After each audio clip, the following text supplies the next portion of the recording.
Okay, well, it's coming on 2 after the hour, so I'd just like to say welcome everybody to Tools, Tips, and Techniques for Teaching Online. My co-host is Ryan Brown from CSL Dallas, and we'll get more into that in a minute. I'd like to start with an opening prayer. Would someone like to pray us in? I would be delighted. Perfect. Thank you. All right. So I just take one of those breaths that bring me to this present moment as I just let go of everything that's been happening up until now and everything that I have yet to do this lovely day. And I bring my attention and my focus to this present moment where I know consciously that truth that there is only one, that divine presence, that one creative energy. It is that one in divine partnership with all that allows us to be present for this moment. And I claim in this moment that everything that needs to be said is said, learned is learned, and that we all, with a grateful heart, walk away from here a little more convinced of our wonderful ability to teach online, effortlessly, with clarity, focus, ease, and grace. And so with a heart full, for those who have taken time to join us, taken time to put this together, I just say thank you as I release these words, knowing all is well, and so it is. So it is. Thank you, Debbie. I'm going to pull myself back into the room so I can see everyone. And hey, Reverend Jim, this is Kathy Stevens. How you doing? I'm doing good, thank you. So Ryan, if you would mute everyone. And today we're going to ask you to keep yourself muted until we get to questions and answers.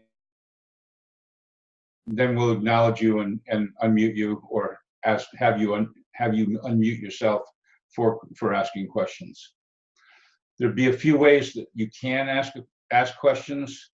The first one is digitally by going down to your participants panel, and in your participants panel at the bottom of your screen there is a small blue raised hand that you can click on, and it will show up on the screen and we can recognize you from there. Another way is the analog way, which is to simply raise your hand like I'm doing right here.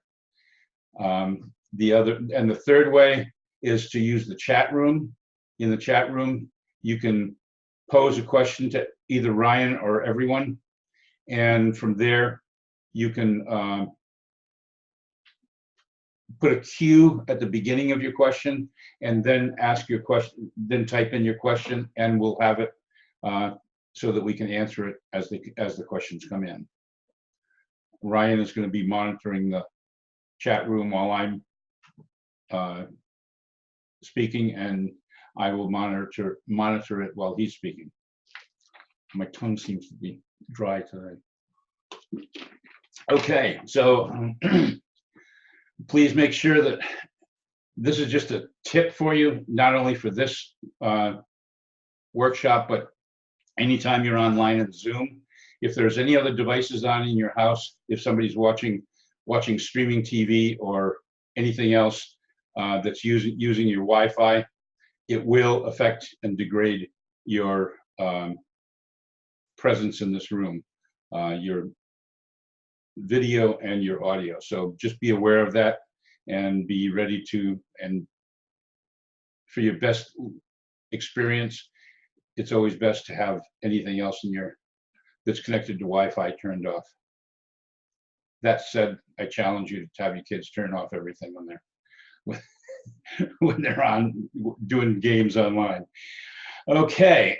And nobody's phoned in, so I don't have to get to that. I'd like to introduce Ryan Brown. He's my partner in this workshop. Ryan's the communications director for CSL Dallas. When he's not leading the marketing team at CSL Dallas, he's teaching others how to market their businesses. So this is kind of a busman's holiday for Ryan.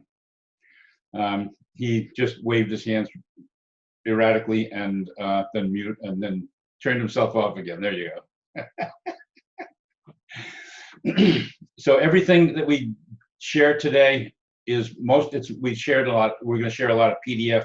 What we put together is PDF documents, and they'll be up on and available on the website for most everything that we talk about today. And I'll send out a link when I put the video up from this workshop, so that you can access all the video that we're going to share as well, and all the documents and the video from the workshop. And feel free to share that with anyone you'd like to share it with after the class. I'm going to launch a poll now to kind of find out where we all are in relation to online teaching. It's a real short 3-question poll. So as we come into this workshop, where are we, establish where we might be, and also to give you a feeling of what you can do with Zoom in the classroom environment by using polls. You'll receive a message in a second to take this poll, and you can just access the poll and answer the questions. And when everybody's finished, we'll come back and share the poll in the class.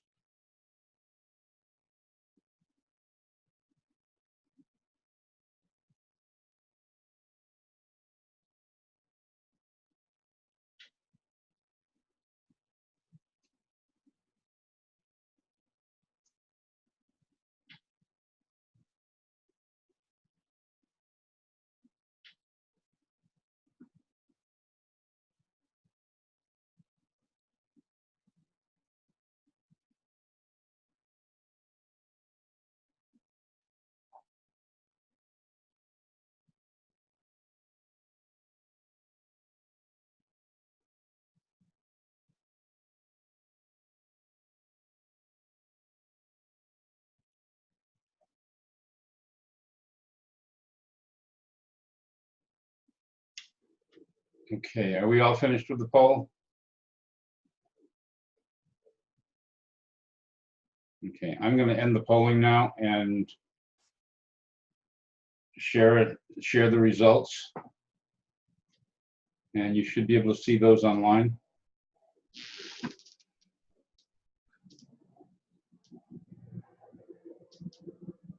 Many of you have been facilitators, about 50-50 between facilitators and students. We're all relatively new to it. At least 25% of people are relatively new to it. We have somebody who's curious, and other people that are working with this already online, and others who are interested. So it's a good cross section. And let's move on. So that's a poll, and the great things about polls is that you can use these in your classroom to discuss briefly, to ascertain the level of understanding of difficult concepts with your students, whether they understand them at all, to find a common ground to begin from, to check the attention level of the class, and for finding out how your attendees enjoy the class and course, which we will do at the end of this. Are there any questions about the poll? Lynn? The third question, I love the ease that you do that so quickly, but the third question, I wanted to click tools, techniques, and all of the above, because as a newbie, I don't know the difference between tools, tips, and techniques. Okay. So I'm wondering if you'll get to that later in the discussion. Sure. Thank you. Thank you. Yeah, and I almost did that too. But obviously I didn't. Pamela, I saw you raise your hand. So yeah, I just wanted to know exactly what she said. You're going to show us how to actually put a poll up. I'm not, that was part of the Zoom webinar, seminar that I did last month. So how will we find out? Because you just told us. We'll do it again. I'll be doing it, another Zoom webinar in January. Okay, thanks. That's not a problem. Carolyn, How often would you be suggesting we do the rooms? Zoom rooms. say again? Zoom rooms, instead of using polls, sending people to rooms. How often? The breakout rooms? Yes. We'll get a little bit into that in this webinar, in this workshop today, but that's really more, that's just, well, no, I guess that's really has to do with this. So yeah, I would use it. Michelle I work with Michelle when she's teaching with Spirit Education, and she sometimes uses it a couple of times in a class, but I would say if you use breakout groups in your centers, in your center classes, your live in-house classes, use them the same way in Zoom. If you want people to get together and do treatment work in the class, practice a treatment, put them in the Zoom room, put them into the rooms, into the breakout rooms, and let them interact with each other on a one-on-one basis, and then bring them back in the room and see what they've done. Okay. But Thank you. whatever you feel is appropriate for and necessary to enhance your class. All right. Okay. Did anyone else have a question?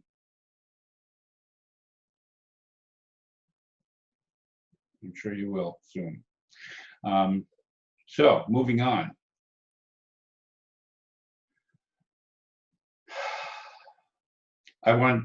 First things we're going to talk about is the things we're intending to discuss in this class are I'm briefly going to talk about the CSL online teaching requirements. Briefly discuss the different types of e-learning. We're going to show you a short video on e-learning that'll probably answer a lot of your questions. Give you tips on teaching online, ideas for becoming an authority, and then we're going to get into the actual avenues of marketing, which is Ryan's expertise, both for e-learning and growing your center's sphere of influence. Many have inquired about the requirements of teaching online in CSL, and I've added a link to their page on the website on the resources page that I put up on my website.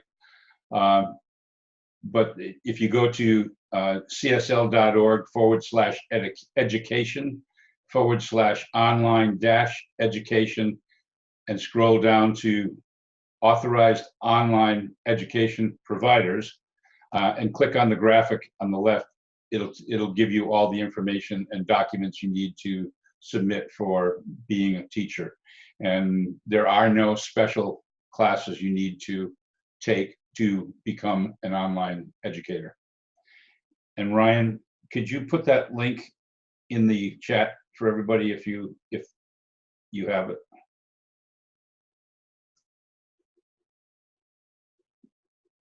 If you don't, I will.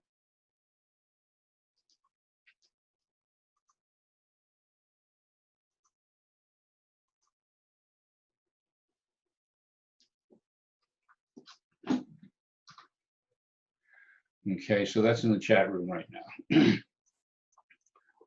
now. The different types of e-learning, and this is something that most courses talk about. I know the Holmes Institute course on online education talks about it. There are basically three types of teaching of online education. One is synchronous, like what we're doing right now. And the second is asynchronous, which are self-directed classes that present materials by video and document download. maybe offer an exam to fill out and submit. Other examples would be online email courses, which can be a combination of audio, video, PDFs. Sounds True used to have a lot of those. I think they've upgraded a lot of their stuff to more of self-directed courses in a learning management system, which takes me into my next point is courses through learning management systems, or what are called LMSs, like Teachable.com, Thinkific.com, or Udemy. Or you can do them you can build them yourself in Moodle, which is a free learning management system that you can use in a paid hosting environment. And then the third one is what are called MOOCs, which are massive open online courses like edX and Coursera, where you can actually take college degree courses, all sorts of different courses that can lead to college degrees or certificates for education and things like that. And they're called that because they have thousands of people in these courses, and they're a combination of video and documents and peer edited papers that you actually get graded by your peers in these courses. And then ultimately there's what they call a capstone project, which if you're taking it for credit, a course for credit, and most of these courses can be audited, and if you're taking it for credit, then there's a capstone project that will that you have to submit and gets graded by the actual professor. So blended learning is a form of synchronous education that can be added to live in-house, or just as we're going to be doing here, when you blend in audio and video to a class, which we'll be doing in a couple of seconds, it becomes a blended learning situation. Synchronous, but a blended learning situation because you're blending different types of work together. So when I began teaching with AHA Education back in 2010, I found this video on YouTube, which I'm going to share with you now. It really covers many of the things you need to take into account when you're teaching online, as opposed to teaching in the physical classroom. And I actually meant to ask if anybody's got any questions about what I just shared. It's just general information. It's not really necessary to teaching online, just gives you some background information. And I don't see any hands up. So let me share this video with you. It's a really, really good video, and it'll answer a lot of questions and probably bring up a lot of questions for everyone. So.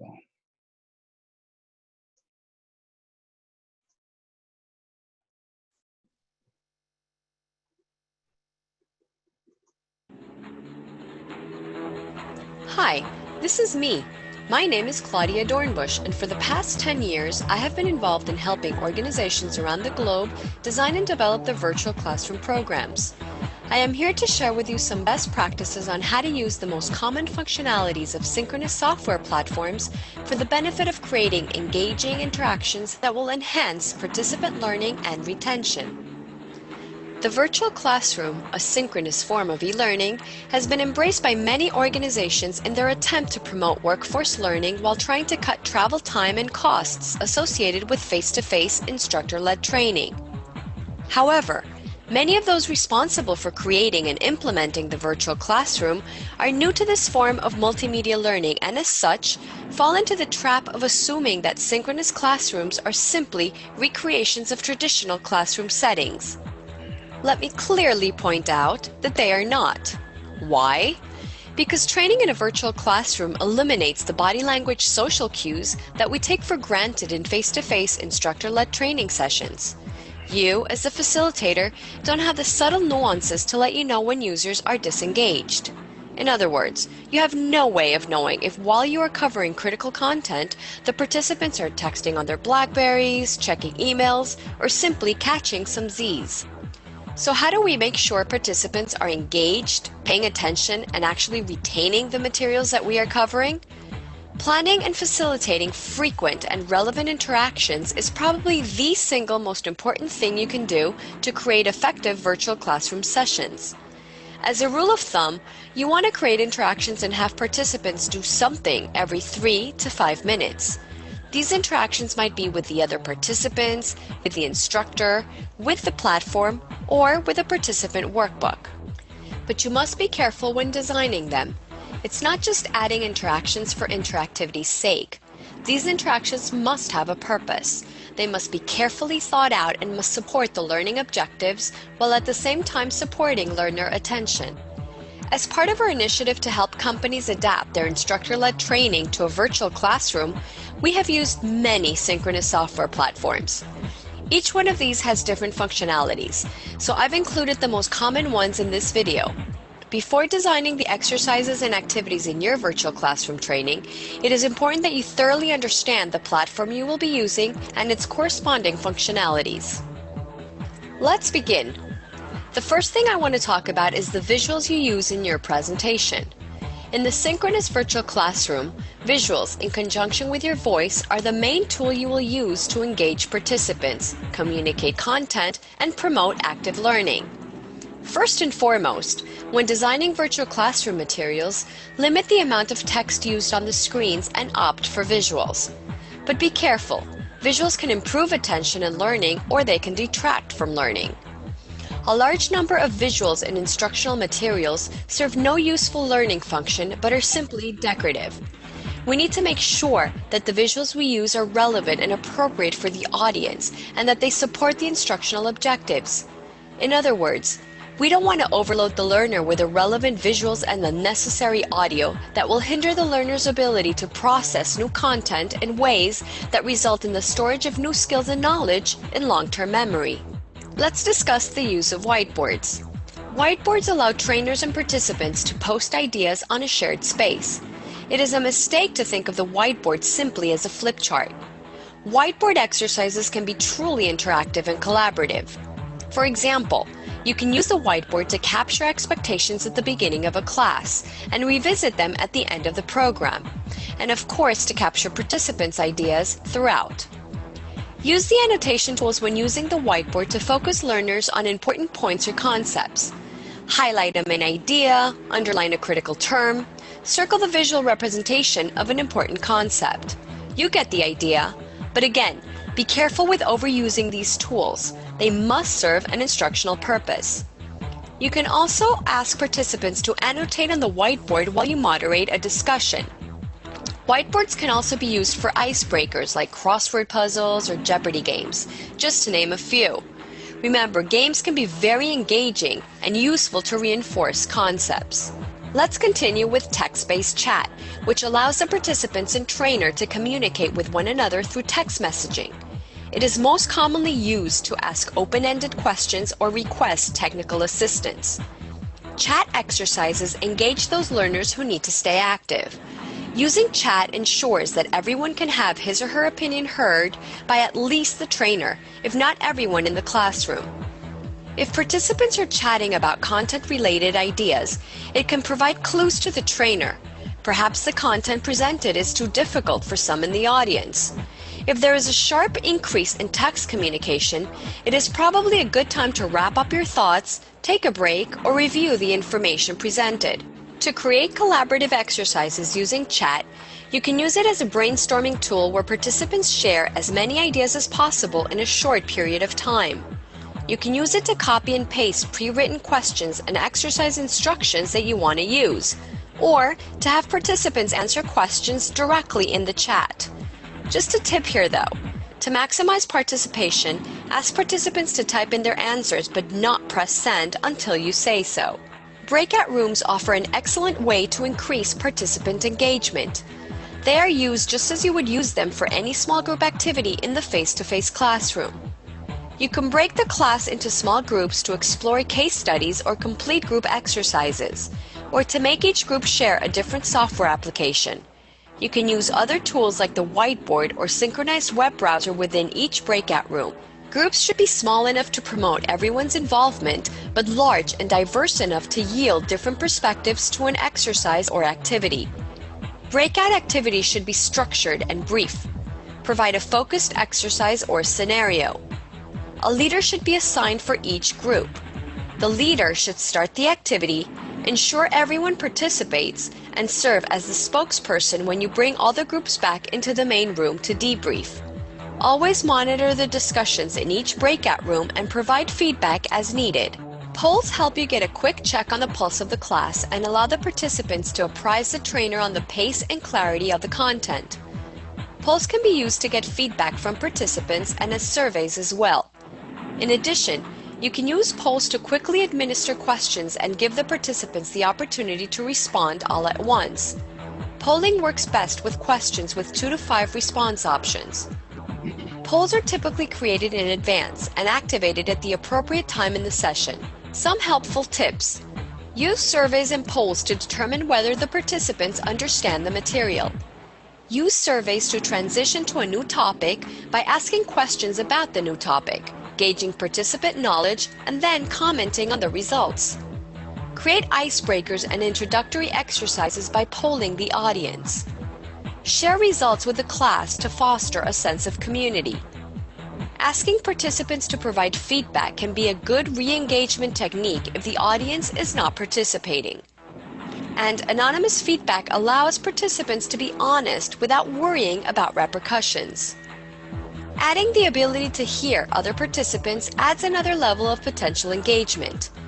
Every time the participant is presented with another voice, the opportunity exists to re-engage him or her. Discussion is one of the most effective ways to enhance collaborative exercises, so don't rely exclusively on one voice delivering all of the training. Different tools have different icons available, but the most common ones are the smiley face, confused face, applause, raise your hand, agree or yes, and disagree or no. These icons are invaluable tools to increase participation and engage participants. They are also useful to identify confusion or understanding. You should ask participants frequently throughout the session if they understand everything or if they have any questions, and encourage participants to use the icons to answer. You should also encourage spontaneous use of the icons. Participants should feel that they can raise their hand to ask a question at any moment, or they can applaud a colleague's response if they find it useful. All this will help participants feel engaged and encourage active participation throughout the session. So there you have it, using different functionalities to deliver engaging virtual classes in under 10 minutes. Remember that frequent and effective use of your platform's functionalities is the single most important technique for successful virtual training session. I hope you liked this video as much as I enjoyed making it. Before I let you go, I have some homework for you. Open up your email and send me an email letting me know what you thought of this video.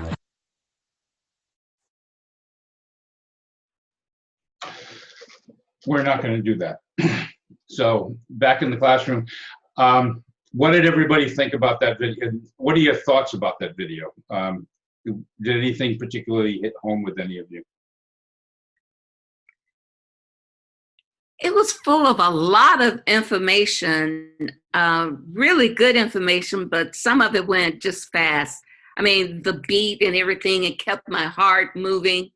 It kept me engaged, but some of it I would have loved for it to have been a little bit slower, but it was good. I like it. I would look at it time and time again. It's a great resource. Yeah. Carolyn, you'll be able to do that because it'll be on the resource page. It is on the resource page, and also the direct YouTube link is on the resource page, so you can actually download that for yourself. Okay. And that just, we have 2 raised hands.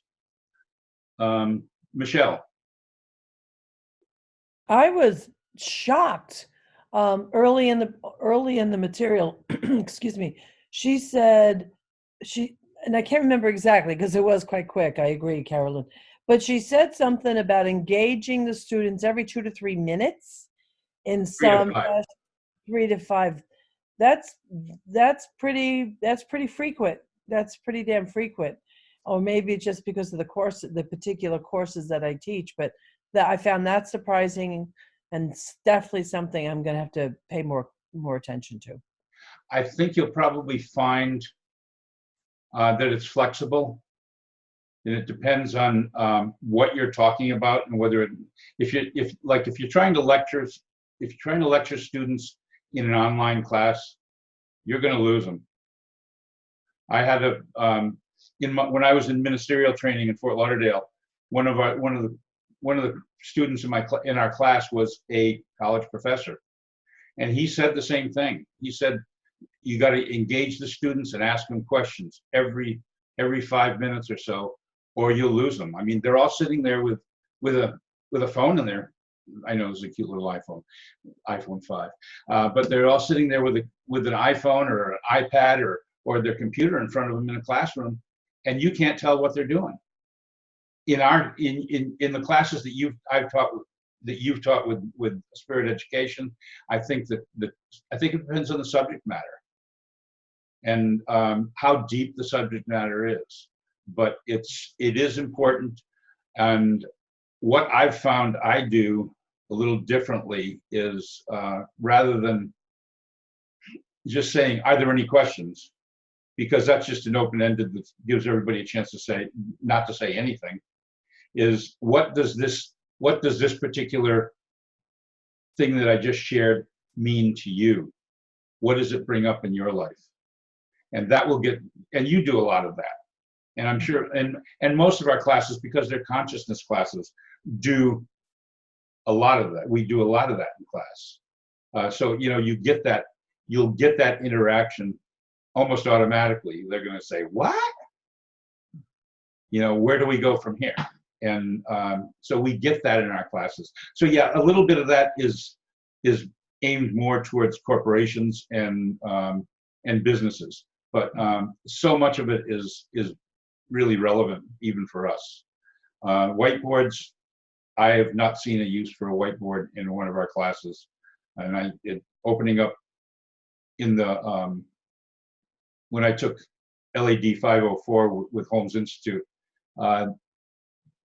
somebody popped up a whiteboard, and it became a useless piece of the class that we were discussing.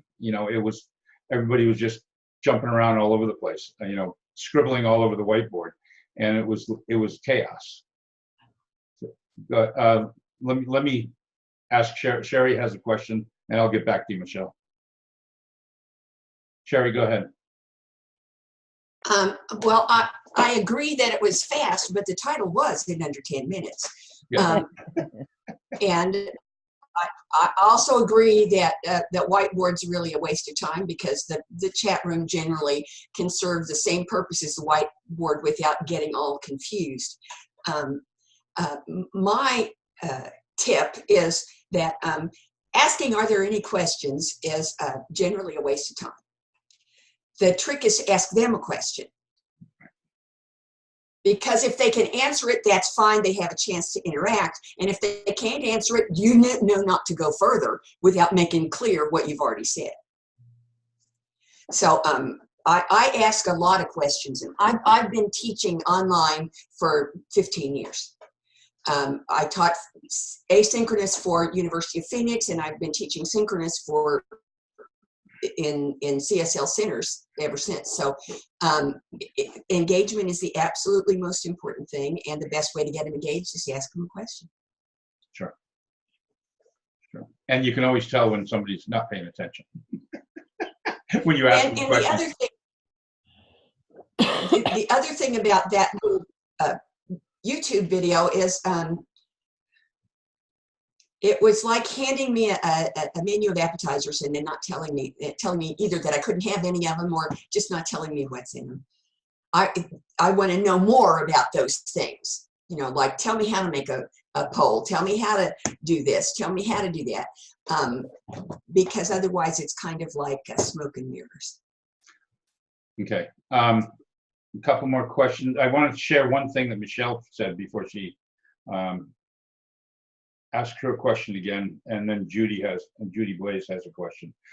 Michelle said in the chat room, she said, I believe that the breakout rooms are critical for creating intimacy and community.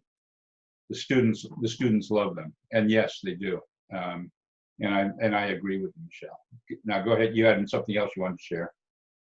Well, I have a question. I have a real need for the course I'm about to teach to use a whiteboard. So is that within the scope of Zoom? Oh, absolutely. Okay, that's all I want to know. Thank you. If you're going to use the whiteboard for putting things up, I would say, and you're going to use text, I would say have your text prepared. It's actually not about having prepared. It's about a particular part in the course where I listed information. We can talk about it offline, but Okay. I didn't know that was possible. So I'm excited about that. That's Absolutely. Yeah. Judy Blaze, you had a question. Yes, I would like to know again the difference between synchronous and asynchronous. Asynchronous are self-directed courses where there's no live teacher in the classroom. This is a synchronous course. Everybody's here, we're all together. An asynchronous course would be one you would take online where there might be videos and some documents for you to download or watch, and but no live teacher in the classroom. It's everything's pre-recorded. So you wouldn't be interacting with students? No, Oh, not okay. usually. Quickly, Sherry, and then I want to move on. I'm sorry, the asynchronous classes, there can be interaction with the students, but as a rule, it's one-on-one, and it's not part of the class presentation. It's a one-on-one, sort of like having office hours. Or in a forum. Or in a forum. Yeah.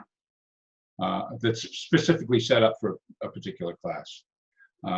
Okay. I'm going to share this because Pamela was asking about this. I'm going to share. You probably can't see it here, but with the paid Zoom, only with a paid Zoom account can you use a poll.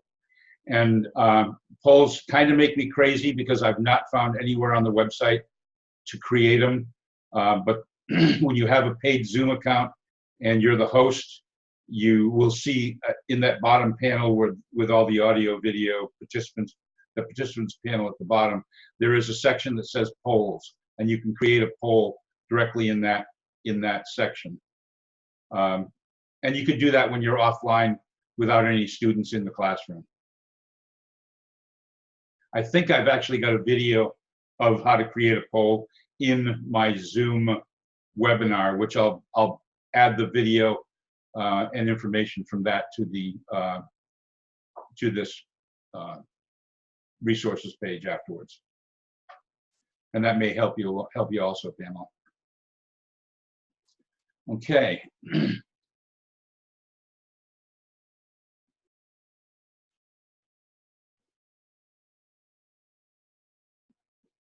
Okay, Lynn. Yeah, there's a lot of the Zoom tips will be covered in that Zoom webinar workshop that I did last month, and I will post that link to the page link to the resources page for this class. So this is what I've learned, and probably a lot of you have learned this yourself in class or know this from historically from being a teacher. And it's important to be your authentic self. I mean, we know that as ministers and as practitioners, we just know that. You share from your experiences. They're what help make you what you become.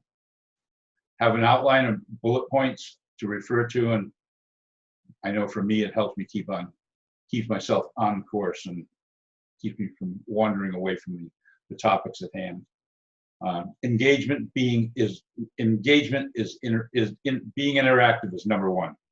Involve your students in what you're doing through asking them their thoughts, by calling on them, asking them less if there are any questions and more asking them to share their thoughts or stories or on specific questions. Use multimedia tools through screen share, PowerPoint, video, and audio when appropriate. And in Zoom, don't forget to check the share computer sound button in the initial Zoom screen, in the initial share screen when you go in. Otherwise, nobody's going to hear what anybody's saying in that video. Use breakout rooms if they have a definite, if you have a definite use for them. Monitor them. You can monitor them and drop into the different breakout rooms that you create for your students, and they can contact you as the host outside of the, while you're outside of the breakout room, and ask you to come in to chat with them. Use polls to see how much of the room is grasping the concepts or paying attention.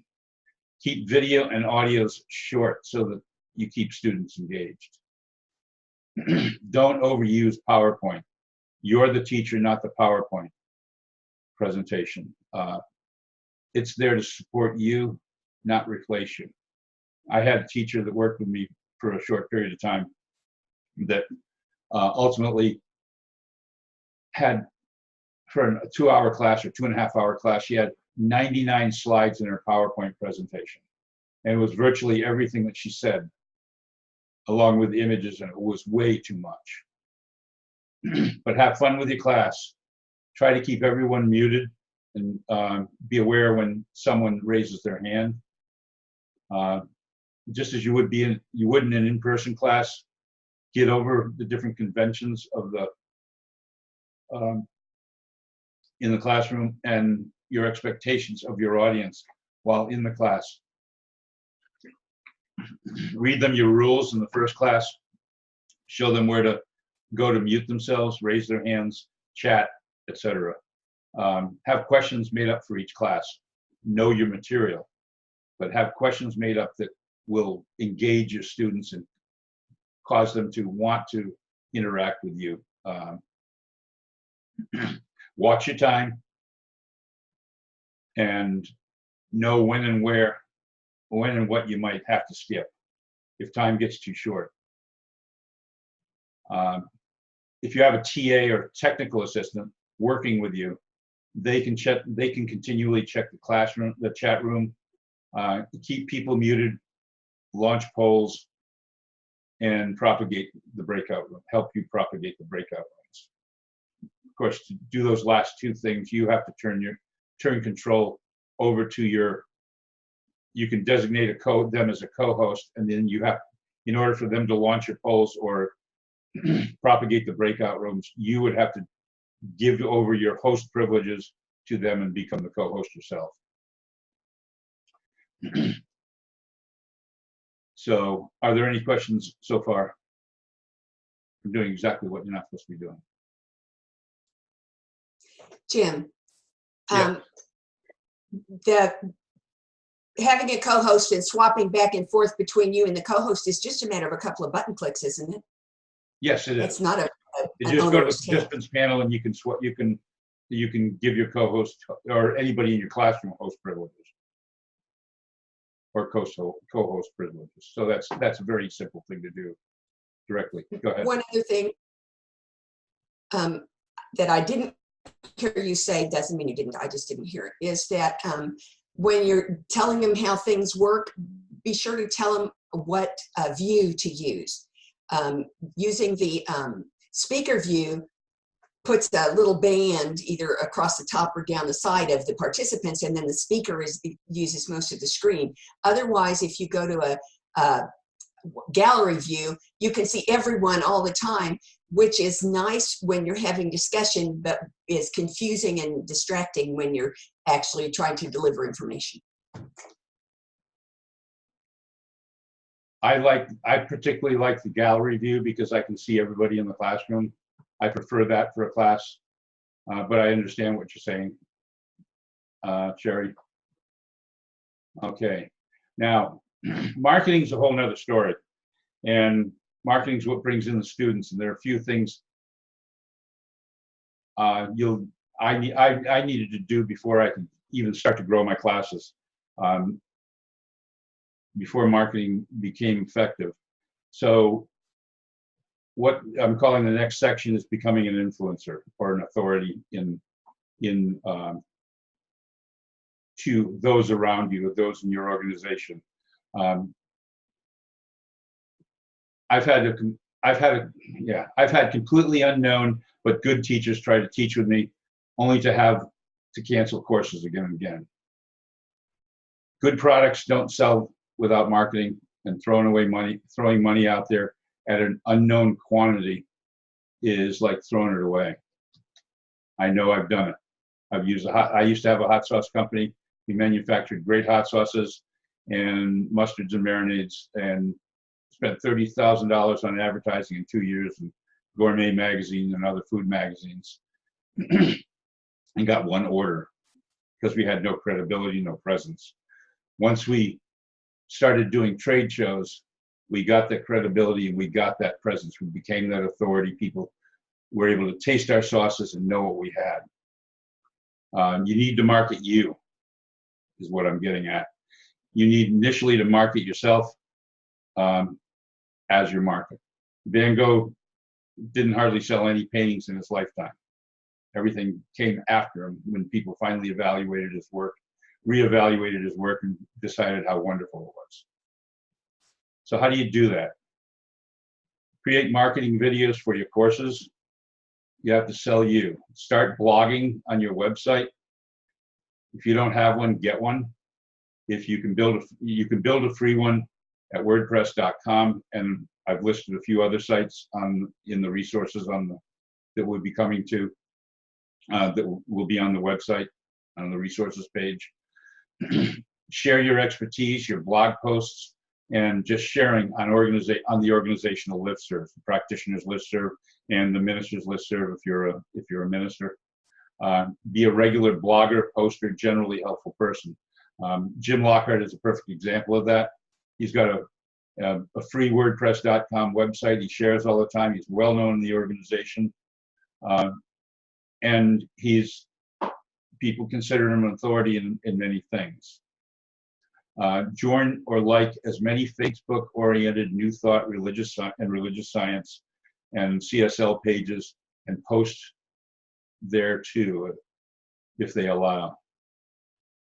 To expand your influence, post to Twitter, Instagram, and Pinterest as well. Instagram stories is another great place to sell yourself in video. Friend, like, and follow everywhere you can. Start an online book study or study group.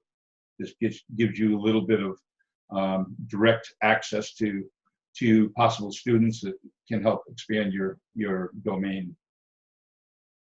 Join a CSL committee or run for CSL office. The more ways you can put your name out there, the greater your influence and your presence in this organization, which is initially who we're reaching out to.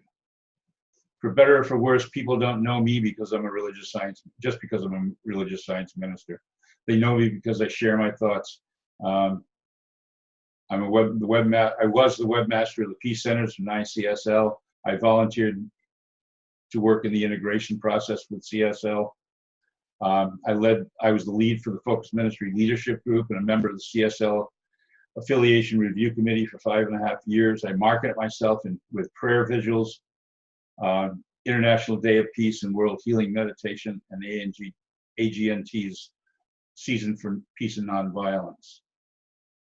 I've given free webinars of Zoom, and all my classes in my Focus Ministry, I give for love offerings to bring people into the Focus Ministry and get to know what we do, and then by extension, they get to experience the people that I work with and some of the teachers that teach with me. Basically, get out there and make yourself known.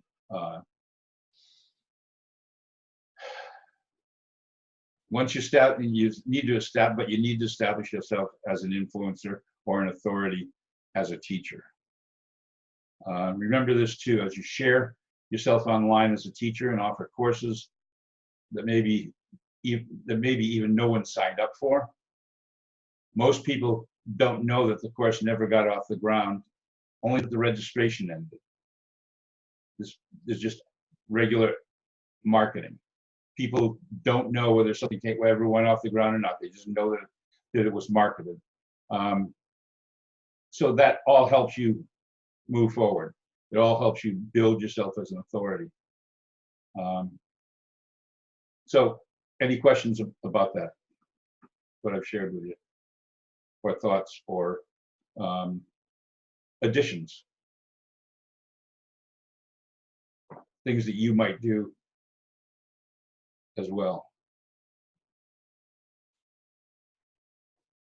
Sherry. One of our participants, Sandy Dell, gave me a very nice idea that you had mentioned to me once and I didn't catch it. And that is that one of the ways you can make your blogs get better readership is to put them in memes. There are software packages you can get to create your own memes. Oh. You know, you do that. And I'm getting ready to start doing that because Sandy showed me one and I went, wow, that's really cool. So that's it's difficult and it has I think it has a lot more benefits than it's costing time and energy. Yeah, building memes is important, and that's a good visual way to direct your classes and your thoughts towards social media. But if you're directing your thoughts towards social media, it's important not to just share a bunch of random quotes. If you're trying to build towards a course, share the thoughts of the author that you're teaching. Make 2 or 3 posts to each of your social media accounts for that author, and then post an advertisement. There's always been like an 80-20 rule to marketing in social media, and use 80% of your posts should be general information posts, which you can put out there directing quotes from the author of the book that you're going to share in your class, and then the next quote, 20% of those quotes will be actual sign up post for your class. I mean, the background that's behind me right now started out as one of my headers for my website, and I just refashioned it in Photoshop. There's lots of good applications out there that you can use, and there's a bunch of free ones, and those are also going to be in a document on the resources page for you to build your memes in. And using layered graphics applications that allow you to use layers allows you to use those backgrounds and those posts again and again without having to change all the content, because you just need to change the actual quote itself rather than all the content. And I'll have another class on another video on that coming up soon. So any other questions or thoughts or shares that you'd like to, that you guys do? Michelle, no. All right, well then, if Ryan hasn't fallen asleep yet, we're moving into marketing. How and where will you market it? All the different types of marketing that there is: email, social media, meetup, print ads, blogs and vlogs, and listservs. And as I turn this over to Ryan, be aware he's giving you a lot of information. Much of it will be available on the resources page. And we will be doing a focused workshop on this in the after the new year. So Ryan, growing your tribe, how do you do it? Thank you all so much for joining today. I really appreciate the fact that you guys are allowing me on here. And Jim, I want to thank you for all the valuable resources and information that you're handing out. And coincidentally, the memes, as you guys are talking about that, I'm going to kind of be talking about some of that today. But yeah, I found a combination between doing memes, a combination of doing actual videos and kind of direct engaging content is really how to get people activated. So without further ado, I guess I'll jump into it, and that way you guys can see a little bit more on what I'm actually talking about. So if you guys aren't familiar with me, my name is Ryan Brown. I am the communications manager over here at CSL Dallas. I work with a group of fabulous volunteers. We're about 20 strong. And together we market the heck out of these classes and courses over here. And I've got to say, it's been working tremendously. Every class that we have, especially for the 2020 year that's coming up, we have registrations. We use this every day here. So I'm very familiar with the how to use it, but it's been a little bit of time really building up the marketing on how to do this. And kind of where I've come from is I've been an entrepreneur pretty much my whole life. And so I had to live off of social media, meaning I had to pay my rent, my electricity, my cell phone bill, all of that by using social media marketing to promote my business. And so I hit my head on a lot of rocks. The biggest thing I feel like it's the challenge of time, right? We need to have this in a way that can be conducive to the time element. Not only can we be here teaching classes, but really, how are you going to consolidate this down to maybe a week to 2 weeks worth of actual time?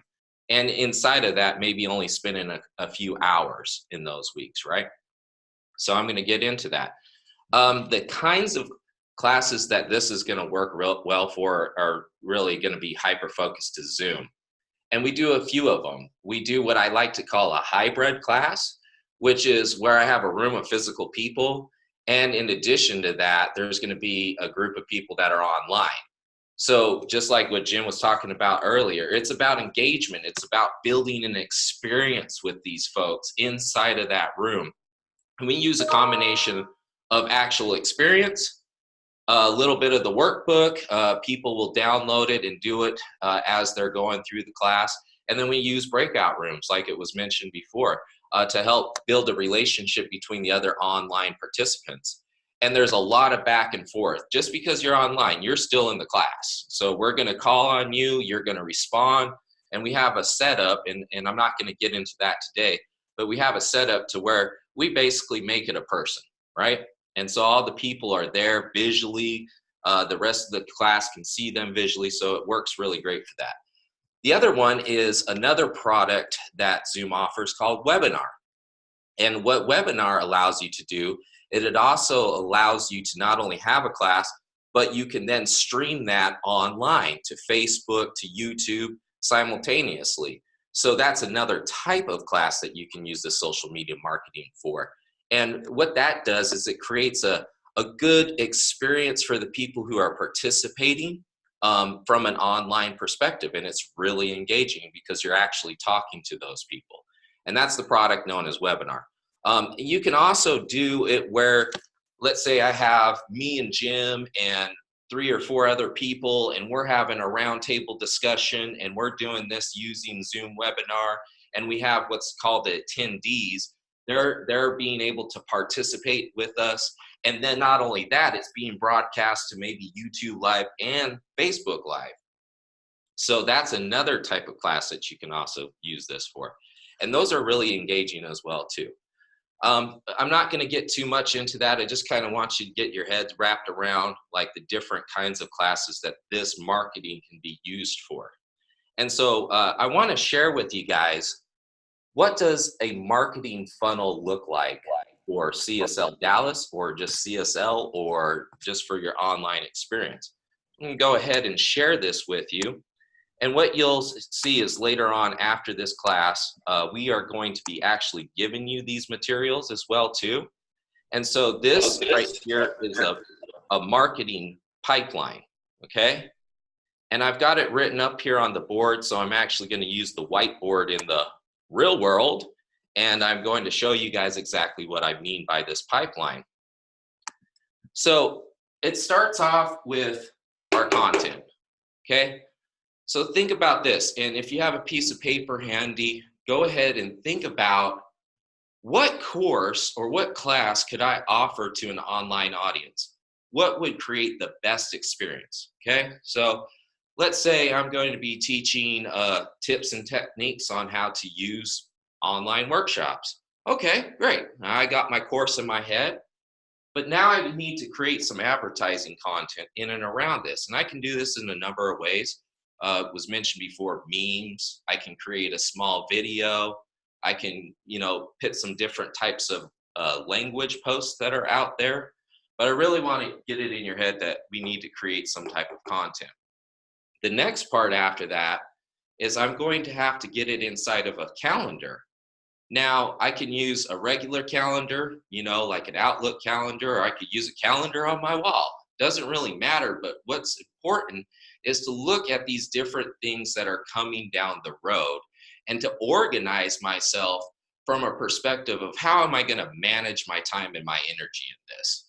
Can I, in the first week of the month, knock out all the marketing content that I need to do? Yeah, absolutely. And then I'm good for the rest of 3 months because I've knocked out all the things that I need to do marketing-wise to be able to do this. Now, there's software that you can use. There's things like Hootsuite, Buffer. There's a number of them. And what those softwares provide is a way to calendar the marketing and schedule it on going onto your different social media platforms, okay? So there's tons of that that's available. Afterwards, we're gonna be moving into actually placing this onto our social media account, okay? So I have to think about where are the people that I really want to get a hold of? Where are they? Are they on Facebook? Are they on Instagram? Are they on Pinterest? Are they on Twitter? Or do I want to just try to attack everything? Well, if I try to attack everything, I end up spending a lot of time, and certain areas will give me some results, and certain areas will give me better results. So on your piece of paper, as you're kind of thinking about this, I want you to identify a couple of places on social media that you really want to focus on. List maybe 3 to maybe 5, okay? And I'm also, after this class is done, I'm going to send you over a checklist. This is the checklist that I use every time I have a class. And so let me share that with you. One, I use Eventbrite, okay? And the reason why I use Eventbrite, because it works with Facebook and it works with Instagram and Twitter. So what do I mean? So I can go into Eventbrite and I can create my class inside of Eventbrite. I can put my ticket system. I can do all the things that I need to do for that particular class. And then when I hit publish, it asks me, do I want to share this to Facebook? Yes, of course, I want to share it to Facebook because I don't want to have to duplicate it and duplicate it and duplicate it. So I hit the share to Facebook. Now I might go back over to my Facebook page and tweak it and modify it a little bit. But the idea is that I can share it to multiple platforms. Not only that, but my Facebook page can also integrate with my Instagram page. So when I publish events or activities onto my Facebook page, it simultaneously shares over to my Instagram page. And not only that, if you have other resources too, you can tie in Twitter and you can do a couple of other things with it. But the idea is I'm starting off with Eventbrite. It automatically shares to my Facebook, which automatically shares to my Instagram. Boom, I just knocked out 3 for the price of 1. So it's a great tool to utilize. I'm gonna stop right here, just kind of gauge the room. Do you guys have any questions for me? If so, just put it in the chat, raise your hand. Any questions so far about creating content? Or maybe social media, what might work the best? All right. Well, I also want to talk about live stream and ads. So in my social media, there's direct engagement, which is, let's say I go and create a meme or I create a video that says, hey, do you want to learn about this particular subject? Then click on the registration link below. But then there's also indirect marketing, okay? So I might, well, here at CSL Dallas, we have a every Wednesday night meditation and metaphysics class. And in that, we have different topics every week, right? And so we might be talking about a relationship. And so inside of that live stream, in the comments section, I'm saying, hey, if you guys like this topic, did you know that this presenter actually has a class about it? And not only that, but you can do it online via Zoom. For more information, click on the link below. And then I'll take them over to a website page that's on our website. And so by doing that and sharing that live stream out there to the various Facebook groups or other places where I can share it to, the people who are viewing it are qualifying the person who's actually teaching as an expert in this. Then they're also seeing that this person has a more in-depth or expanded course that they're making available.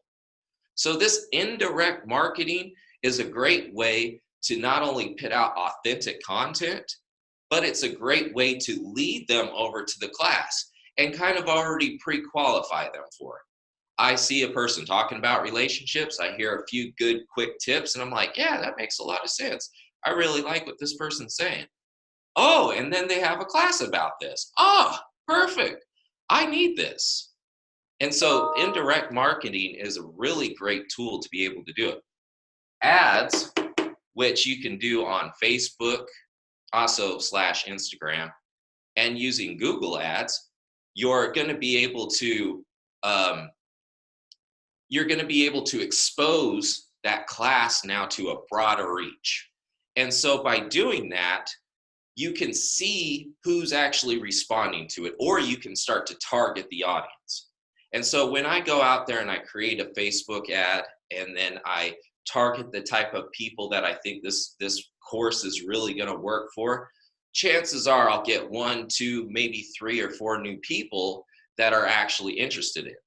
Now, the great thing about doing Google Ads is not only does it bring exposure on one of the biggest platforms known to man, but it also helps my search engine optimization. And what does that mean? It basically helps my listing get to the top of Google searches. So if people are in your local area and they look up spiritual center near me, you're bound to pop up first because you have some type of advertising going on that has that type of language located into it. So I see we got some questions popping up, so I'm just gonna read this one real quick. Eventbrite is not the same as Hootsuite. Eventbrite is a website that you go to, eventbrite.com, and it is a place to pit your events. The reason why Eventbrite is so good to use is because when you go and you look on Google for things to do near me or things to do tonight, the #1 search result is Eventbrite. When you look up events and activities in your local area using Google, Eventbrite is the #1 thing that will pop up. It dominates. And so by placing your event on there, you're on their calendar. And that opens your viewability way, way, way larger, okay? And not only that, but the automation that then also helps behind it, because I can then share it to Facebook and Instagram and so on and so forth. So I mentioned Google Ads and Facebook Ads. They are not the same thing. They are 2 separate creatures in and of themselves. And so Facebook Ads is where you would have a business page. So I'll give you a great example. CSL Dallas has its own Facebook business page. And I, as an administrator who have the authorization for the credit card, can go on to Facebook and then I hit boost event. Now, when I do that, it will ask me to select a target audience that I want to boost this to, okay? So I can go there and I say, well, we're gonna be teaching a relationship course. Who do I think this is gonna work good for? There's usually an option to market it to the people who like my page and their friends.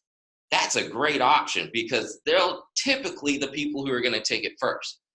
But if I wanna try to expand my reach, I might go, let's say if I'm here in the local Dallas area, I might try to say, well, I want to market it to men and women from ages 25 to 45, and they have to live in this specific area, okay? So once I hit the boost, then that's where it markets to. When I talk about Google Ads, what I'm talking about is when you go to Google and you search up your own business, what you're going to find is there's a listing, okay?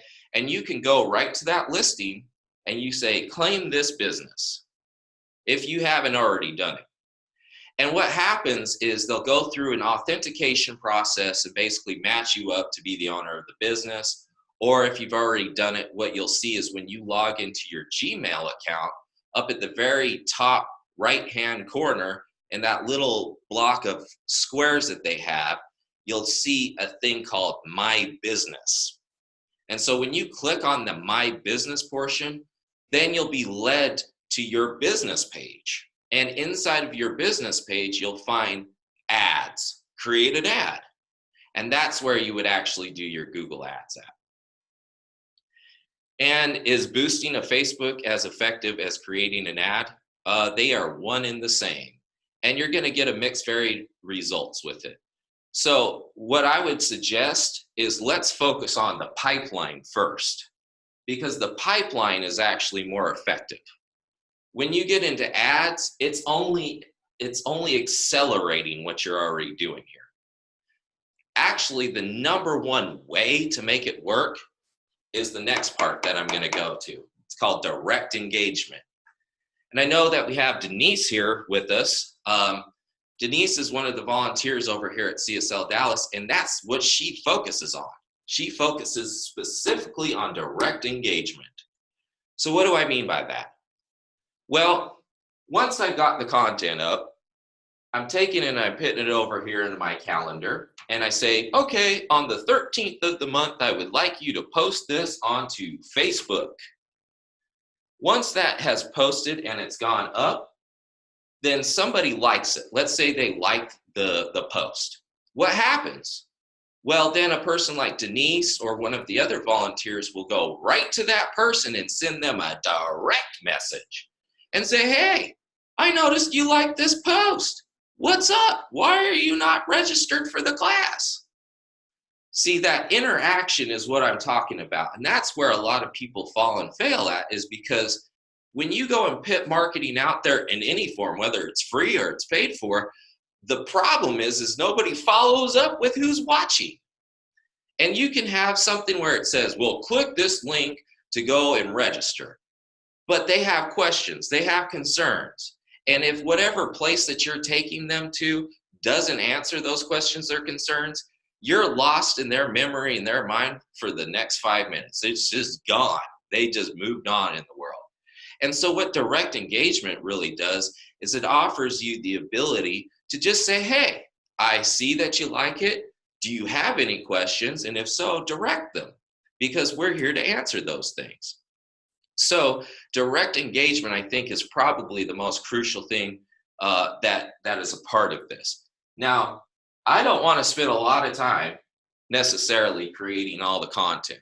I don't. I want to spend minimal time on that. I'm using a calendar so I don't have to sit there and go, wait, it's Tuesday. I got to post again. And I totally forgot to do it last week. So I'm just going to overexert myself and post everywhere. Now I'm going to use a calendar so I can say, okay, I have a class coming up in the end of the month, the middle of next month, and then at the end of the third month. So I'm going to start my campaign 1, the second week of the month, and then campaign 2, I'm going to start probably about the mid part of the month. And then campaign 3, I'll start right at the end. I'll schedule it inside of that, and then there it is. It's out there, and it's all done automatically. So I'm going to spend the least amount of time in this area. I'm going to spend a more amount of time in this area, because this is going to help people actually convert over. And that's really the key to why this has been working over here at our organization. Because honestly, if we spent more time talking to people who are sitting on the fence about taking the course or the class, we're getting a better relationship. We're answering questions, and we're really making sure that the class that we're about to teach is going to be right for them, right? Okay, so now it's important to talk about where do we take them to. So, oh, I see a question here. What's the difference between campaign 1, 2, and 3? Nothing. It was just an example. What I'm trying to get you to realize is that if you're going to do multiple classes, you don't want to have your marketing overlap each other, okay?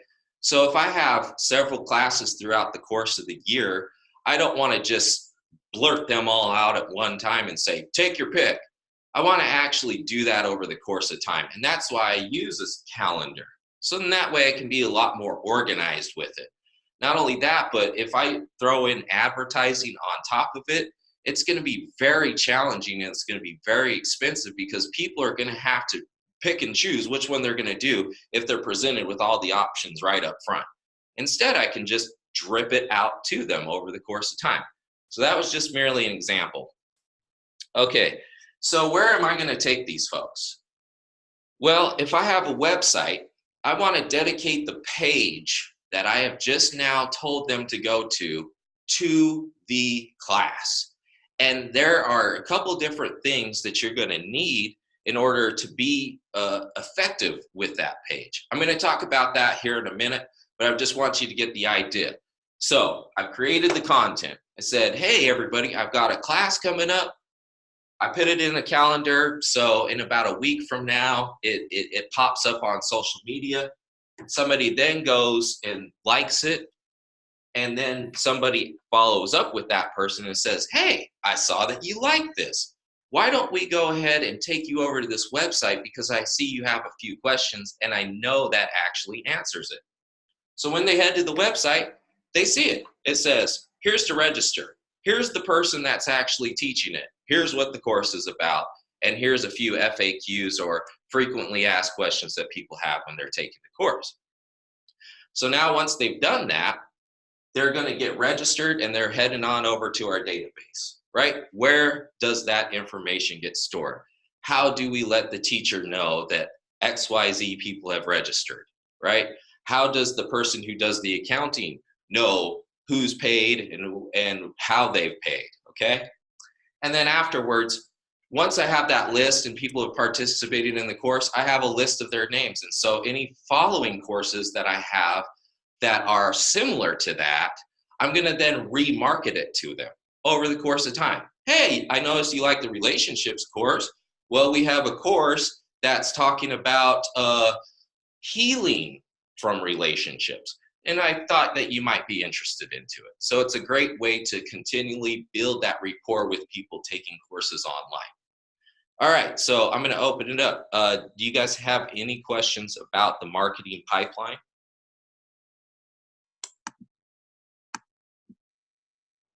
Looking for some hands here. Ryan, I'm just going to share. You had the question about the difference between campaigns. Sometimes your difference between your campaigns can just be testing your different types of campaigns. I hope I'm not stepping on toes, but testing your different types of campaigns for different types of learners or personalities. No, what I'm talking about is I'm going to have 16 classes this year. Okay. That are online. That's what I would qualify as a marketing campaign. Okay. So this class was a marketing campaign 1. I have a class that's actually in the other room that's using Zoom right now. That was part of campaign 2. And so for me as a marketer, I can't just throw it all out there. It doesn't work. I have to be organized, and I have to drip that out to the people. And that's why I use, okay, well, the first week of the month, I'm going to sit here and I've got these 3 classes going on, right? I've got campaign 1 that focuses on this class that we're on right now. Campaign 2 that focuses on the class that's right next door to us. And campaign 3 that's happening a month from now. I want to take the first week of the month and I want to get all my content prepared for all 3 of them, right? So I'm narrowing down the amount of time that I'm actually spending on building these campaigns, because I want to spend the rest of my month more involved with the engagement process. Is that a little bit more clear for everybody? Yeah. Okay. Where on the website do you send the like post people? A landing page? Yes, that's absolutely correct. So Pamela is a great example of this.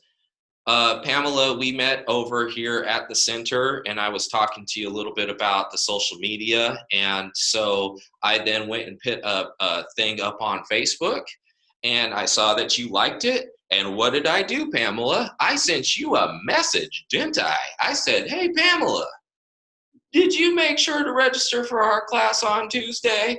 And you said yes. Now, if I hadn't, I would have said, hey, well, what's your questions?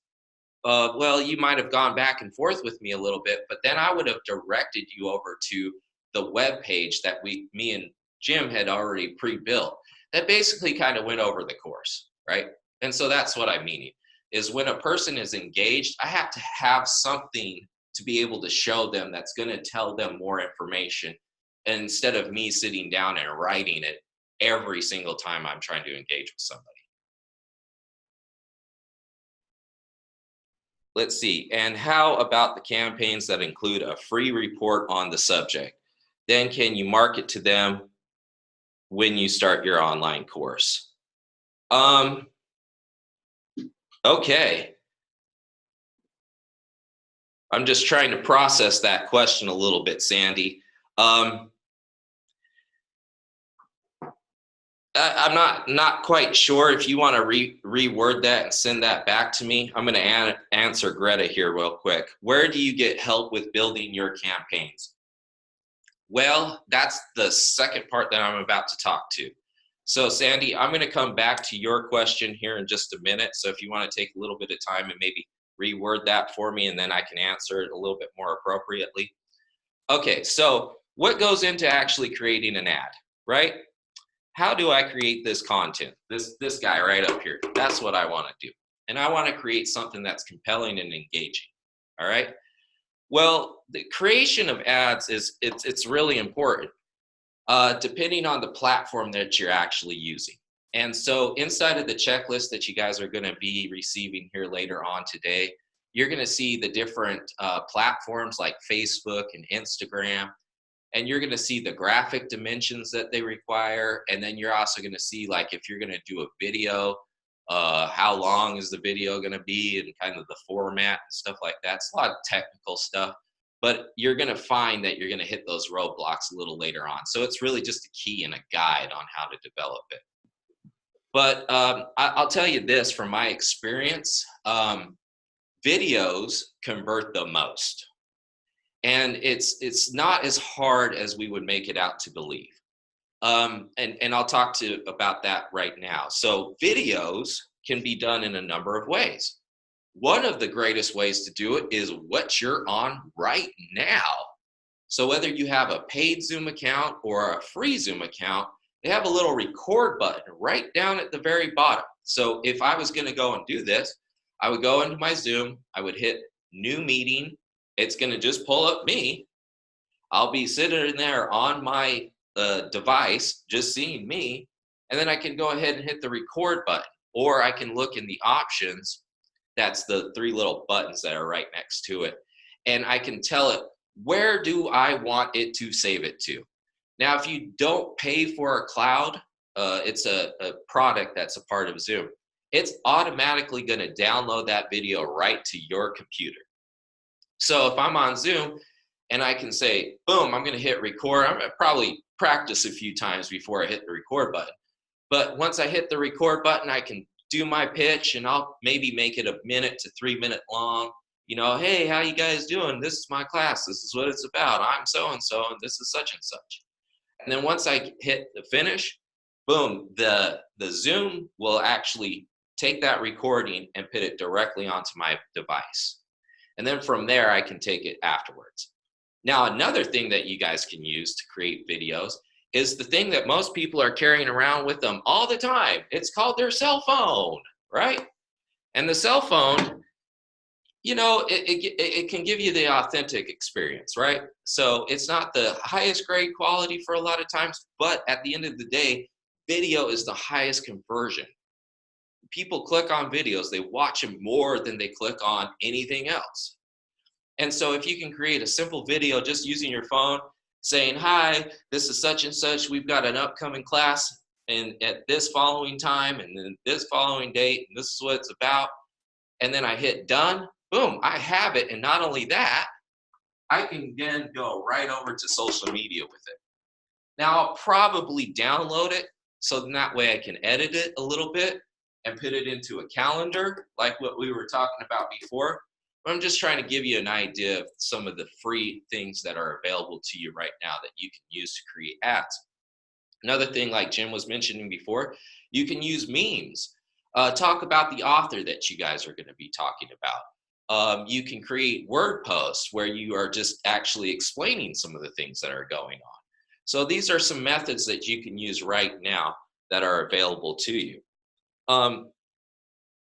Now, as far as the creation of the ad is concerned, you really have to think about the mentality of the people that you're talking to.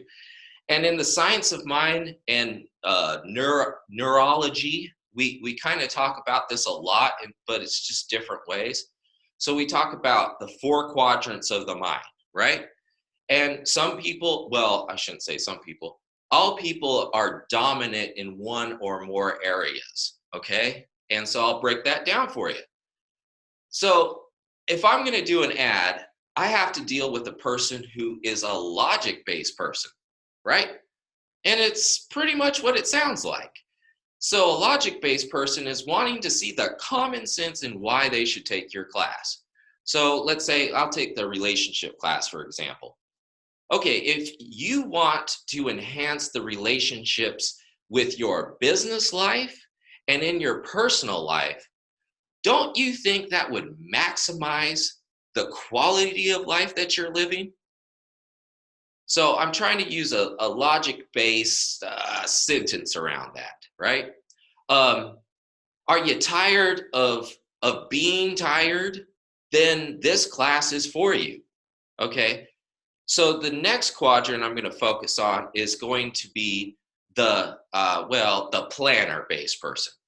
So what does a planner-based person want? Well, they want information. They want to see the breakdown of what the class is actually going to offer them.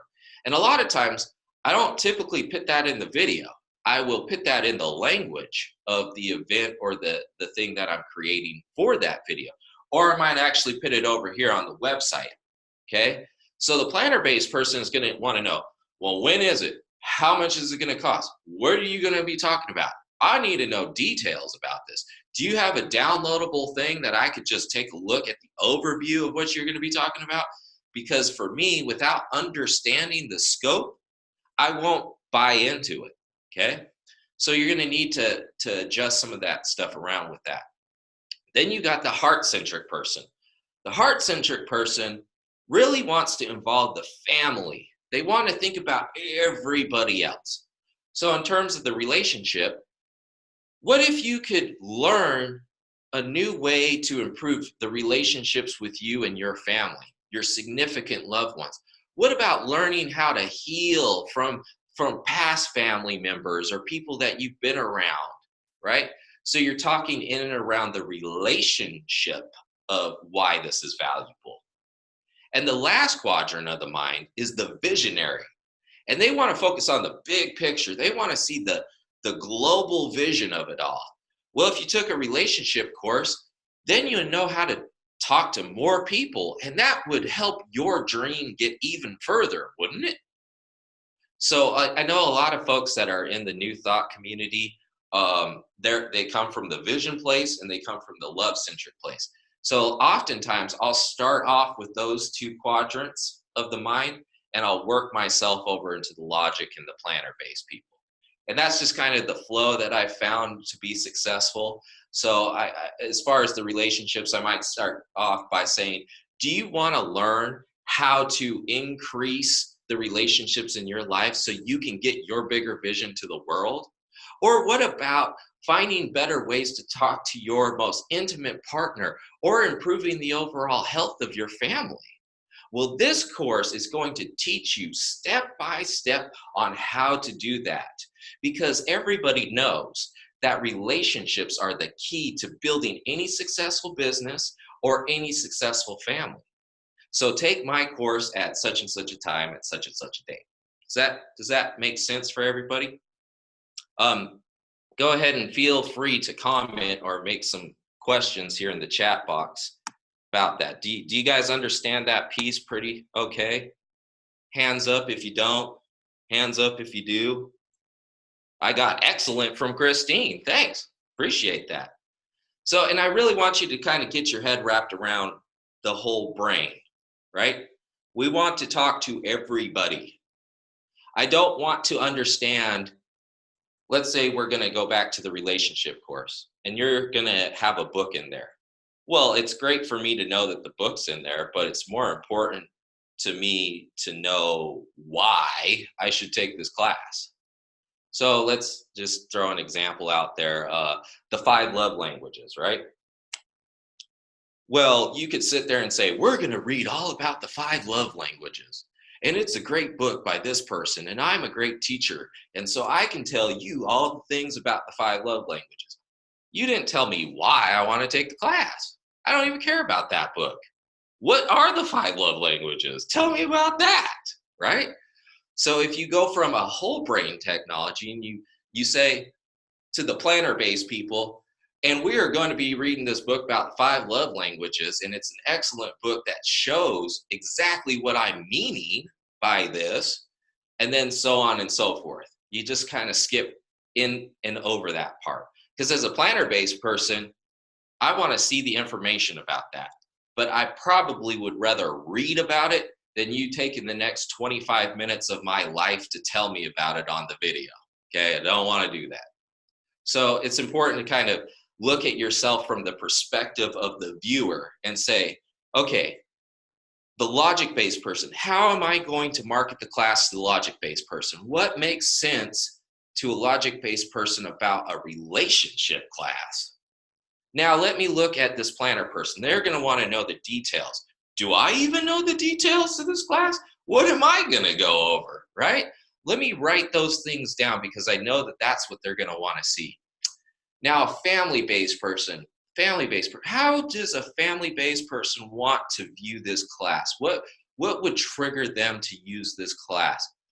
Now, a visionary, a person who thinks globally and a big vision person, how do I get that person? What do I say to inspire that person? And also, there is a checklist, and you're going to get this at the end of this course. I've broken it down. There's four different documents that you'll see that are also color coordinated, and you'll see that they're broken down. And each one of those documents has trigger words, right? We all have that reptilian part of the brain. And so when you say a word like maximize, that triggers certain people, usually logic-based people. When you use the word community, that triggers other people. That triggers family-based people. When you use the word universal, oh, that gets the visionaries. That's people like me. I'm like, you said universe? You're going to take over the universe with this class, right? Now, if you use the step-by-step procedures, guess who that gets? That gets the planner-based people. So does that make sense to everybody? And I see, yes. It doesn't, like I said before, I see that there's a step method to it. There's not really, but what I have noticed is that through the demographics of what I've seen here, in the New Thought global community, more of us are visionary and family-based people. So that's why I lead with that typically, but you don't have to. And it also really revolves around the course, because if I'm teaching a course on history, I'm probably more gearing that towards logic-based and planning-based people, because that's what they love. They love history. Family-based people, not so much. Visionary people, I'm really more focused on the current situation, right? So it also kind of revolves around the course that you're going to be teaching. Okay. Just looking at see if you guys have any questions in the comments. Ryan, Sandy had a question she wanted to ask. She had her hand raised for a while. Okay, yeah, and I see that. So, Sandy, I'll just read this out. Not a question, it's just a comment of the value of creating a short report on a subject, collect emails on all those who want a free report through the email marketing provider, and then market to them when the release of the course. A method used by many professional marketers. You're absolutely right. And where I'm talking about that is I'm talking about that right here, right? And I can also talk about it once I get right here into this section of it. Because if I see that you're even engaged and you tell me no, I want to pitch you back over here into my read market list. Because if it's like, well, I'd love to take it, but I just can't because I'm financially strapped, and so it just won't work for me, but maybe next year, I'm going to stick you back into my remarket list. And I can use some things just, you know, in a sense that's like MailChimp or Constant Contact. And I can then start segmenting out those lists to people in the qualifications I want to put them in. So if somebody says no over here, it doesn't mean it's necessarily no. It just means that not available. And so I can put that into market for next year's course or something like that. So. Great. Thank you so much, Sandy. Okay. Feel free to just chime in at any time, too, if you guys have questions or comments in the section. As you see, I'll be going along. I have a question about the website. You were talking about the website you would draw them to. Do you create a new website every time there's a new class that you put up? No, I don't. Actually, I use the current website that I have. And a lot of times, just depending on how you're doing it, you can just modify a page. So I could use one page and over and over and over again. So I could call that courses and classes, and that could be part of csldallas.org. Or I can create a page just specifically for that class that I can use over and over and over and over again every time I teach it. Does that make sense? Yeah. Yeah. Because go ahead. The other question I had is you were talking about doing one class and then another, so you're not marketing them all at the same time. At CSL Dallas, is that how you usually do? Like, I know a lot of school situations, you have spring offerings, summer offerings. So you guys don't do that. You spread them out so that they only do one at a time. Do you do that there as well? No, we don't. You're absolutely right. It is like a school schedule. And that's why I'm saying this is all the more important, because I don't want to blurt them out all at one day. Oh, okay. So if like all the classes start at the beginning of January, you roll some of them out in November and some of them out in December. That way when January starts, everybody's had a chance to register for all those. Right, exactly. One at a time. And I mean, they could be like, you know, one marketing campaign starts on Monday, the second marketing campaign starts on Tuesday, the third one starts on Wednesday, the fourth one, fifth, so on and so forth. And the reason being is that, okay, if I'm on Facebook and you just put them out all on one day, what happens is that I don't get to see all of them. I only actually see the last one that you posted. Yeah. That's the way that the algorithm works. So you want to actually make sure to put some space and time between them, or otherwise people won't know. And that's why it's important to use some type of calendar system with all of that. So the campaigns can overlap. You just don't want to do it simultaneously. Exactly, because and I've had this happen when we first started. we would go like the first week and we would say, okay, we're coming up and it's going to be springtime and we got 47 classes. So what we're going to do is we're going to record all the videos and all the marketing material in the first week of that month. And then Ryan, okay, just put it out. And then I would put it out and I would just sit there for all of that next Monday and just do it all. And what I found is that the very last one or the very last 2 or 3 that I post were the only ones that got registration. And then I looked at it just as a person outside of there, and I realized that was the only ones I got to see. So it's important to look at that and then say, okay, what's the next one coming up? Okay, that will be called campaign 1. What's the one after that? That's campaign 2. What's the one after that? That's campaign 3. Now, if they all start on the same day, you still want to do that. Okay, they all start on the 17th. Great. Well, campaign 1 is still going to be campaign 1, and we're going to assign that to course A. And campaign 2 is assigned to course B. And that's still put out through the course of time. Now, you might think, well, if you have so many classes, then how are you going to be able to do that over the course of the month and still get people to register? That's where you throw in things like advertising. That's where you really work harder on direct engagement, right? Because you're shortening the amount of time of your marketing. So I actually work myself backwards. I work on the direct engagement if I have multiple dates or multiple events happening on the same day. I will start with my last campaign the hardest with direct engagement because that's the one that needs the most attention. Does that help, Christine? So much. Awesome. I appreciate that. I see Ryan? Sherry, you have your hand up.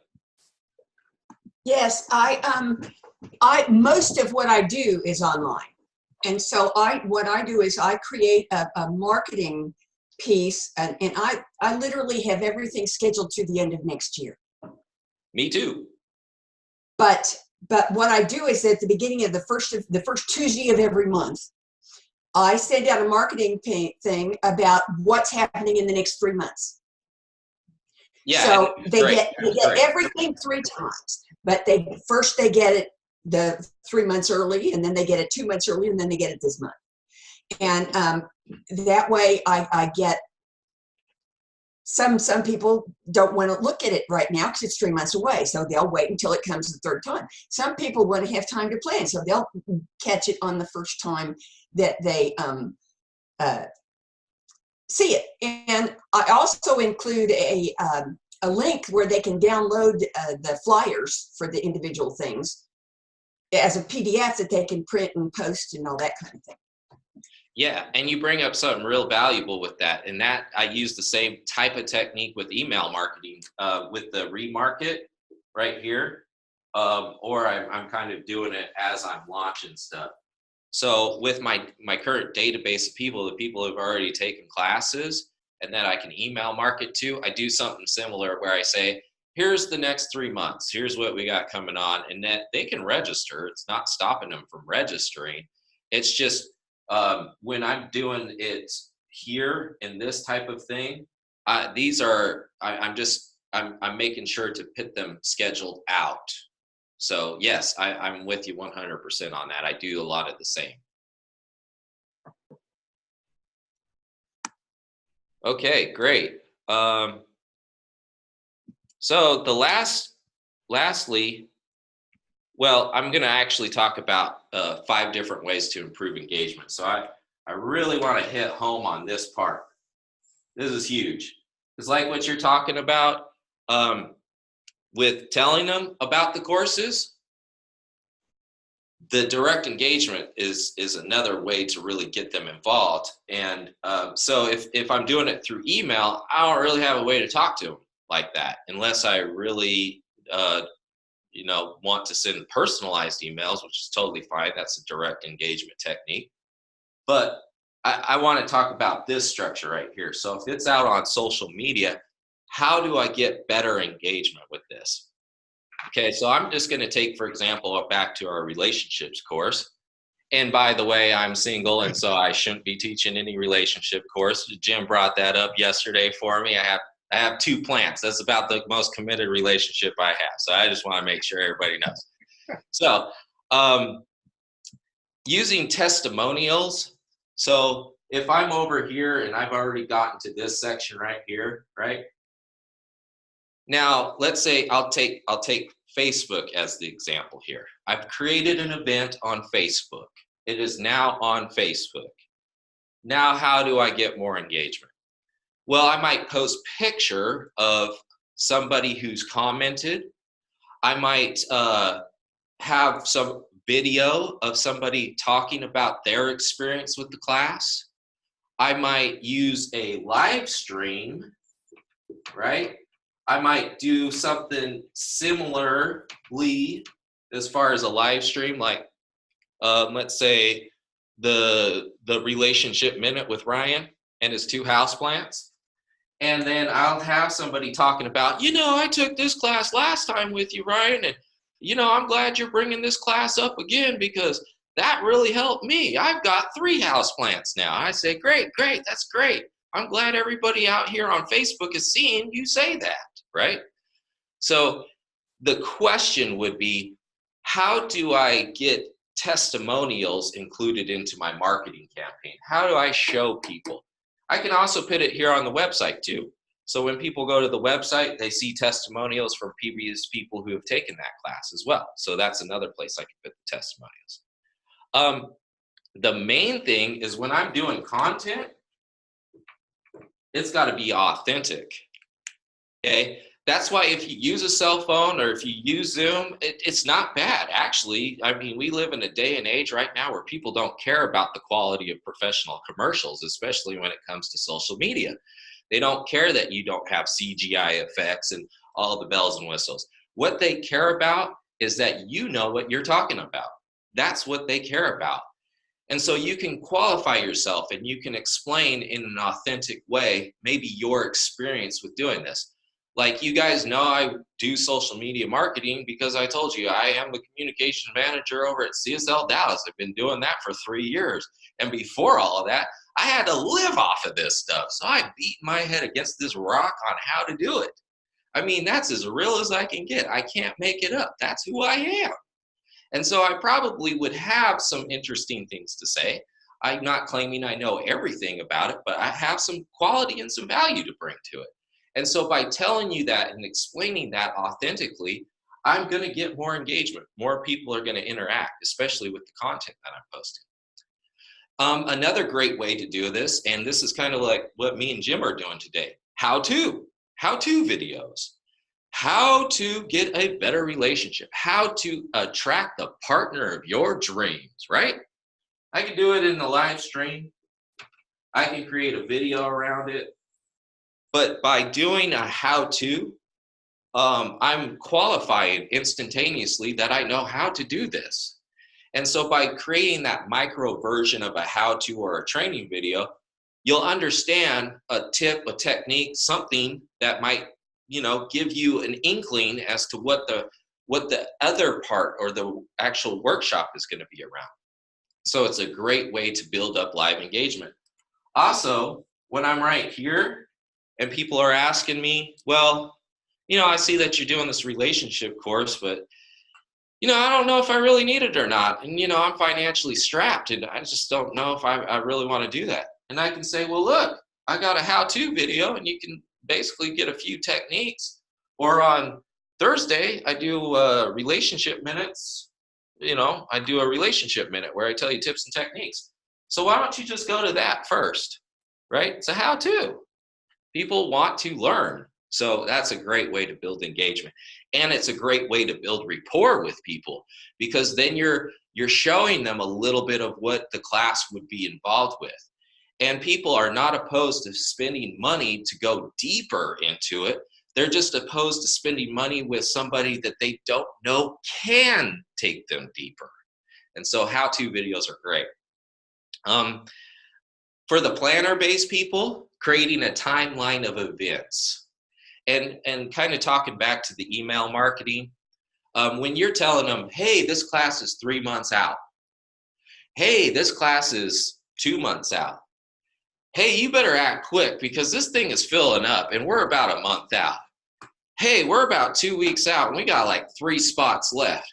Hey, as a matter of fact, we're 2 days away and we only have 1 position available. If you don't act now, you're never going to get into this class. So creating a timeline of events is really a great way to engage people, because then you're putting the, oh, I better get this done factor into their face. And planner-based people will typically go for that just because they like to plan things out and they like to budget things out. And so they'll look at that and say, oh, it's only 3 months away. I'm not going to do it this paycheck. I'm going to do it next paycheck. And then they forget. And so by that reminder, they're like, oh, yeah, that's coming up. You know what? I'm going to put that on my calendar and circle around the dot. And then they forget. And so by the 3rd or 4th time you actually do it, they'll go, yep, I've already pre-committed to doing it. It's time to do it now. Thank goodness they sent me this email, or otherwise I would have never remembered to do it, right? So it's important to create a timeline of events leading up to your activity. And you can do this on social media. So going back to the Facebook event experience, I can then, if I posted it out, let's say at the beginning of the month, about the middle of the month, I can then on that same event say, hey guys, don't forget your opportunity, and then repost it back to the top of my page, my business page. And I can continue to do that through the cycle of classes and courses that we have as they're leading up closer to the event. Because if I'm on Facebook and I'm just a normal user, that kind of acts the same way. Oh, wait, yeah, I forgot that class was coming up. I know they were talking about it a few months ago, but oh gosh, I should probably do it, and so on and so forth. So when it gets closer to the events, I'm being able to do that. And the last part of it is really what I was talking about earlier. If I'm sitting here in a live stream and you're talking about a particular topic, and in the comments, you keep telling me about, hey, this person also goes deeper into this. Hey, this person goes deeper into this. You should really check this person out. They're going deeper into it next week. This helps people because they didn't come there to listen to you pitch them on a class. They came there because you were talking about something similar to it and they were actually interested. And so by doing that, you are letting them know that, hey, this event that we're doing, this live stream event, this is all free. You can come here every Wednesday. We're going to be here every Wednesday doing the same thing. But if you want to go deeper, you really got to take the class. Otherwise, you're just going to get surface level stuff all the time, and you don't want to do that. Right?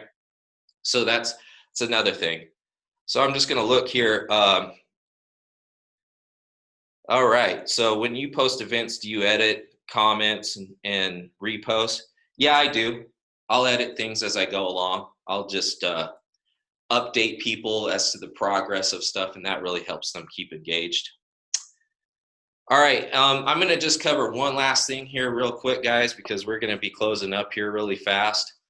And I want to talk about volunteers, right? I've got a few of them on here with us, and that's really great.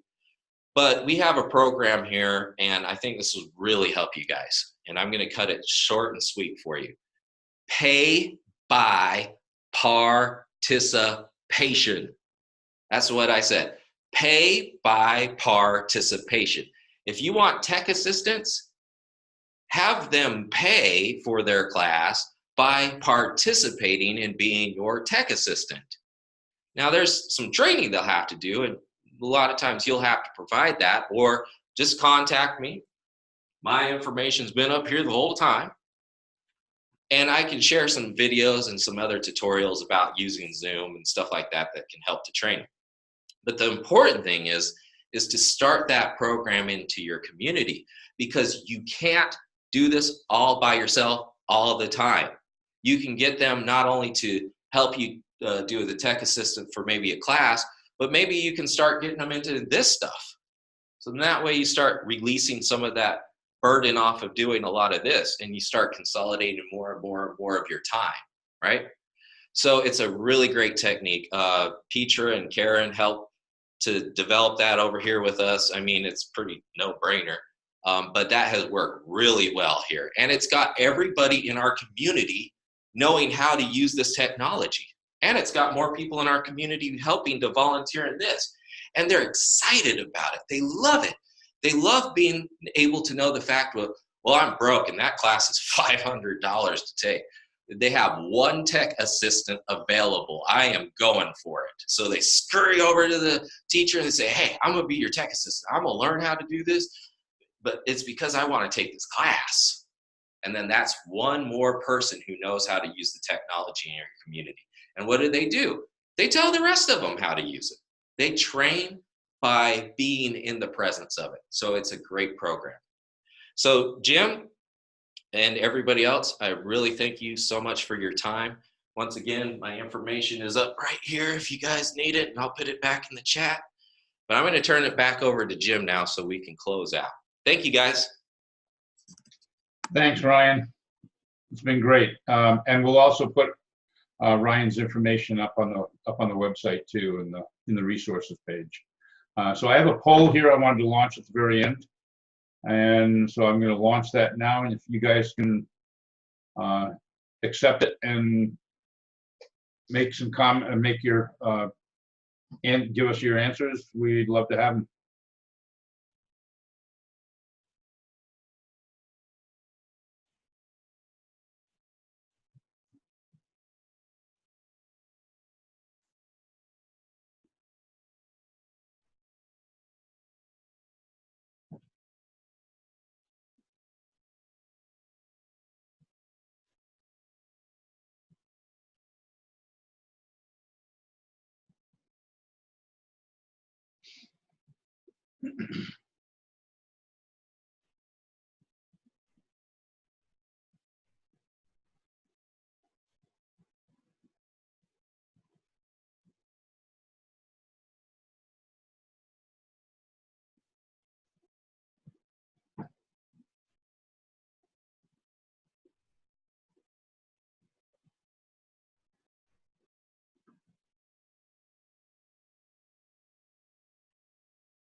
Okay, I'm going to assume everybody's done, so I'm going to end the poll and share it with y'all.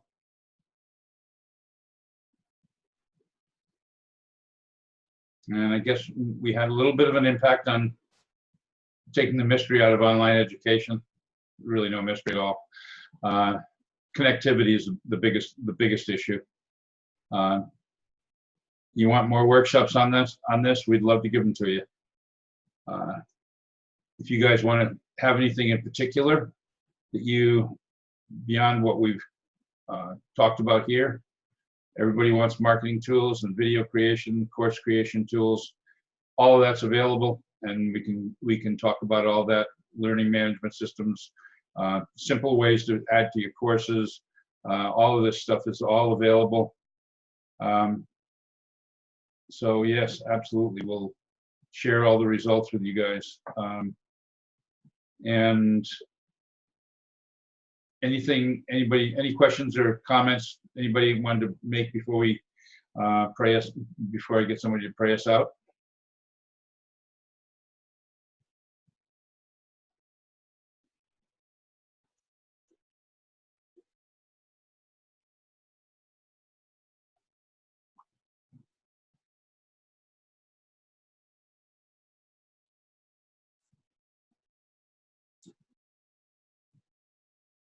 If not, let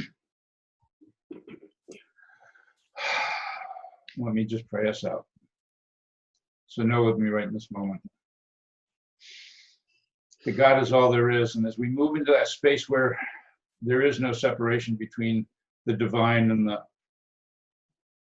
the world in which we exist,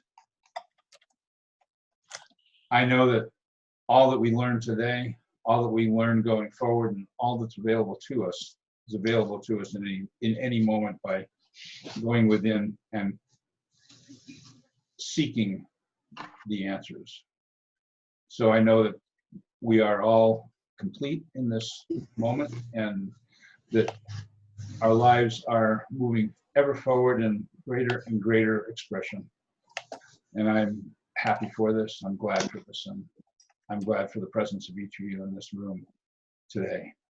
I accept this and know that it's so, and so it is. So it is. And thank you. Thank you. Thank you. Blessings to you all. Yeah. See you later. Take care.